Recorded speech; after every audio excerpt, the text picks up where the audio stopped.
Pemirsa, pada Mei 2021 di Kalimantan Selatan terjadi inflasi sebesar 0,89% atau terjadi kenaikan indeks harga konsumen dari 107,05 pada April 2021 menjadi 108,01 pada Mei 2021. Di wilayah Pulau Kalimantan, 10 kota mengalami inflasi, sementara 2 kota mengalami deflasi. Inflasi tertinggi terjadi di Tarakan sebesar 1,20%, sedangkan inflasi terendah terjadi di Singkawang sebesar 0,01%. Atau inflasi tahun kalender sebesar. Pada Mei 2021 di Kalimantan Selatan terjadi inflasi sebesar 0,89% atau terjadi kenaikan indeks harga konsumen dari 107,05 pada April 2021 menjadi 108,01 pada Mei 2021. Inflasi di Kalimantan Selatan pada Mei 2021 terjadi karena adanya kenaikan harga pada beberapa indeks kelompok pengeluaran, yaitu kelompok transportasi sebesar 2,58%, kelompok makanan, minuman, uang tembakau sebesar 1,79%, kelompok perawatan pribadi uang jasa lainnya sebesar 0,96%, kelompok pakaian uang alas kaki sebesar 0,71%, kelompok rekreasi, olahraga, uang budaya sebesar 0,36%, kelompok perlengkapan, peralatan, uang pemeliharaan rutin rumah tangga sebesar 0,23%, uang kelompok kesehatan sebesar 0,11%, sedangkan kelompok perumahan, banyu, listrik, gas, uang bahan bakar lainnya mengalami penurunan sebesar 0,17%. Sementara kelompok pendidikan, kelompok informasi, komunikasi, wan jasa keuangan, juga kelompok penyediaan makanan wan minuman, restoran, kadang mengalami perubahan dibandingkan April 2021. Demikian dipadahkan Kepala BPS Provinsi Kalimantan Selatan Yos Rusdiansyah SEMM wahai jumpa media melalui daring tengah hari Rabu 2 Juni 2021.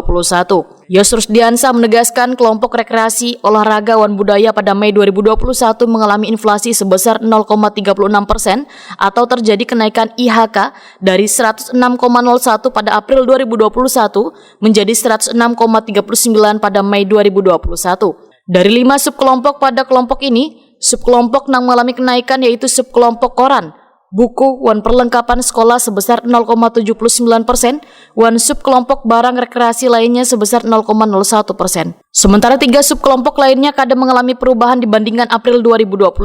Kelompok ini pada Mei 2021 memberikan andil sumbangan terhadap inflasi Kalimantan Selatan sebesar 0,01%. Sedangkan beberapa komoditas yang mengalami kenaikan harga dengan andil inflasi tertinggi di Kalimantan Selatan, ujar Yos Rusdiansyah antara lain angkutan udara, mangga, daging emras, minyak goreng, wan rokok, kretek filter. Komoditas yang mengalami penurunan harga dengan andil deflasi tertinggi antara lain bahan bakar rumah tangga, lombok parawit, lombok habang, bayam, wan tarung. Nah, kita lihat perkembangan inflasi menurut bulan dari Januari sampai dengan Mei. Posisi 2021 terlihat inflasi di tahun 2021 sejak Februari, Maret, April, dan Mei tingkat inflasinya jauh lebih tinggi daripada tahun lalu. Nah, ini menunjukkan geliat ekonomi sesungguhnya sudah mulai lebih baik dibandingkan tahun 2020. Dibandingkan bulan Mei yang tahun lalu, posisi sekarang Mei 2021 0,89, sementara Mei 2020 0,13. Jadi cukup jauh tingkat inflasinya dan menandakan bulan Mei ini geliat ekonomi semakin lebih baik lagi. Yos Rusdiansyah menambahkan, di wilayah Pulau Kalimantan, 10 kota mengalami inflasi sementara 2 kota mengalami deflasi. Inflasi tertinggi terjadi di Tarakan sebesar 1,20%, sedangkan inflasi terendah terjadi di Singkawang sebesar 0,01%. Sementara itu deflasi terdalam terjadi di Sintang sebesar 0,13%, wan deflasi terendah terjadi di Pontianak sebesar 0,09%.